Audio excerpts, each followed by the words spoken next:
नमस्कार, daily line के news file bulletin में आपका स्वागत है। मैं हूं किरण। इस बुलेटिन में हम आपको बताएंगे कि मदरसों को लेकर सुप्रीम कोर्ट ने कौन से अहम फैसले सुनाए हैं और बताएंगे कि जम्मू कश्मीर के गांदरबल में हुए आतंकी हमले की किस संगठन ने जिम्मेदारी ली है। साथ ही आपको जानकारी देंगे कि खालिस्तानी आतंकी पन्नू ने अब भारत को कौन सी बड़ी धमकी दी है। लेकिन उससे पहले नजर आज की हेडलाइंस पर।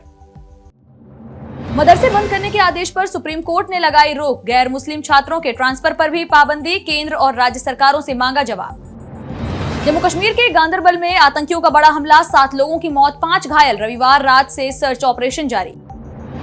खालिस्तानी आतंकी पन्नू ने भारतीय विमान को बम से उड़ाने की दी धमकी, पैसेंजर्स से कहा मत करो भारत की यात्रा। दिल्ली में हुए ब्लास्ट की खालिस्तानियों ने ली जिम्मेदारी, कहा कभी भी हमला करने के लिए सक्षम, जांच जारी।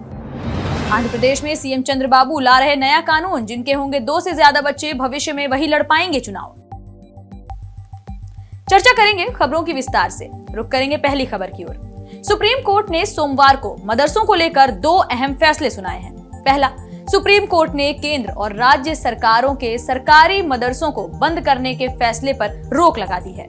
राष्ट्रीय बाल अधिकार संरक्षण आयोग ने 7 जून और 25 जून को राज्यों से इसे संबंधित सिफारिश की थी। केंद्र सरकार ने इसका समर्थन करते हुए राज्यों से इस पर एक्शन लेने की बात भी कही थी।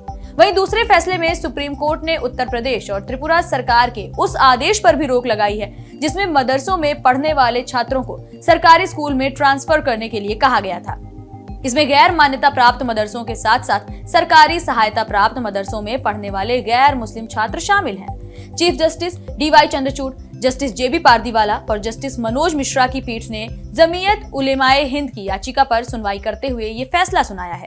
पीठ ने केंद्र सरकार और सभी राज्यों को नोटिस जारी करते हुए 4 हफ्ते के अंदर जवाब तलब किया है।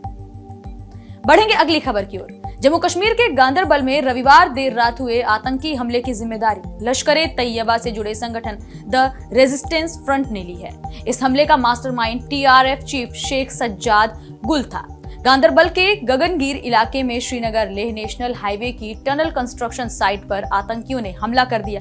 इस आतंकी हमले में डॉक्टर समेत 7 लोगों की मौत हुई है। वहीं 5 मजदूर गंभीर रूप से घायल बताए जा रहे हैं, जिन्हें श्रीनगर मेडिकल कॉलेज रेफर किया गया है। जानकारी के मुताबिक घायल मजदूर केंद्र सरकार की ओर से चल रहे टनल प्रोजेक्ट में काम कर रहे थे। वहीं हमले के तुरंत बाद ही सुरक्षा बलों ने पूरे इलाके की घेराबंदी कर दी।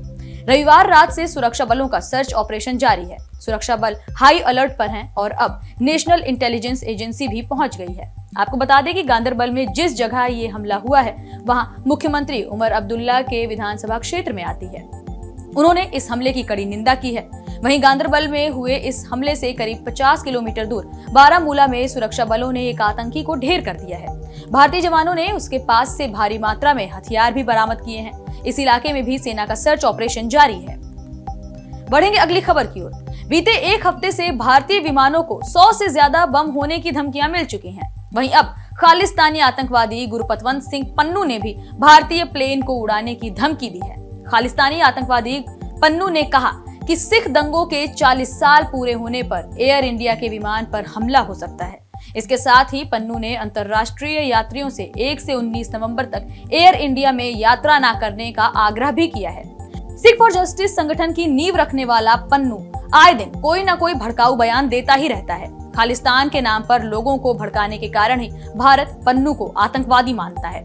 पन्नू पर अलगाववाद का बढ़ावा देने और पंजाबी सिख युवाओं को हथियार उठाने के लिए उकसाने का आरोप भी है। बढ़ेंगे अगली खबर की ओर। दिल्ली के रोहिणी सेक्टर 14 में सीआरपीएफ स्कूल के पास 20 अक्टूबर को हुए धमाके की खालिस्तानियों ने जिम्मेदारी ली है। सोशल मीडिया के प्लेटफॉर्म टेलीग्राम पर जस्टिस लीग इंडिया ग्रुप पर मैसेज करके ये जानकारी दी गई है। ग्रुप में कहा गया है कि अब वे किसी भी वक्त यानी खालिस्तानी किसी भी वक्त हमला करने के लिए तैयार हैं। फिलहाल जांच एजेंसियां इस मैसेज की जांच कर रही हैं। वहीं एनआईए और एनएसजी की टीम ने भी इस हमले की जांच करना शुरू कर दी है।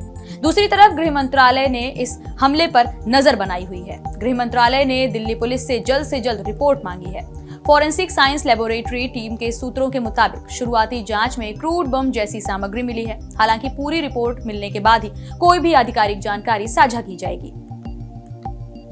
रुक करेंगे अगली खबर की ओर। आंध्र प्रदेश के मुख्यमंत्री एन चंद्रबाबू नायडू का एक बड़ा बयान सामने आया है। उन्होंने कहा कि राज्य में लोगों की बढ़ती औसत उम्र चिंता का विषय है। परिवारों को कम से कम 2 या उससे ज्यादा बच्चे पैदा करने चाहिए। उन्होंने कहा कि आने वाले समय में जिनके 2 या उससे ज्यादा बच्चे होंगे वही लोग स्थानीय निकाय चुनाव लड़ पाएंगे। राज्य सरकार इस पर कानून लाने की तैयारी कर रही है। मुख्यमंत्री ने आगे कहा कि आंध्र प्रदेश के कई जिले ऐसे हैं जहां गांव में सिर्फ बुजुर्ग ही बचे हैं। साउथ के राज्यों में प्रजनन दर लगातार गिरता जा रहा है। देश में औसत फर्टिलिटी रेट जहां 2.1 है, वहीं साउथ के राज्यों में ये आंकड़ा गिरकर 1.6 पर पहुंच गया है। उन्होंने कहा कि पहले वे जनसंख्या नियंत्रण की बात करते थे, लेकिन अब हालात बदल गए हैं। रुक करेंगे अगली खबर का। हिमाचल की राजधानी शिमला में संजौली मस्जिद के अवैध निर्माण को गिराने का काम आज से शुरू हो गया है। 5 अक्टूबर को नगर निगम कमिश्नर ने मस्जिद के ऊपरी 3 मंजिलों को गिराने का आदेश दिया था। संजौली मस्जिद कमेटी अपने खर्चे पर अवैध हिस्से को गिरा रही है। वक्फ बोर्ड से इजाजत लेने के बाद मस्जिद कमेटी ने आज से अवैध हिस्से को गिराने का काम शुरू कर दिया है। आपको बता दें कि ये मस्जिद 1947 से पहले की बनी हुई बताई जाती है। तब ये सिर्फ 2 मंजिला होती थी। इसके बाद इसमें 3 और अवैध मंजिलें जोड़ दी गईं। इसके खिलाफ नगर निगम आयुक्त की कोर्ट में 14 साल से केस चल रहा था। वहीं ये मामला 1 सितंबर को तब सुर्खियों में आया जब 2 समुदायों के बीच झगड़े के बाद मस्जिद के बाहर प्रदर्शन शुरू हुआ। स्थानीय लोगों का आरोप था कि मस्जिद की अवैध मंजिलों से उनके घर में बाहरी लोग ताक झांक करते हैं। फिलहाल इस बुलेटिन में इतना ही। देश और दुनिया से जुड़ी तमाम खबरों से अपडेटेड रहने के लिए बने रहिए डेली लाइन के साथ।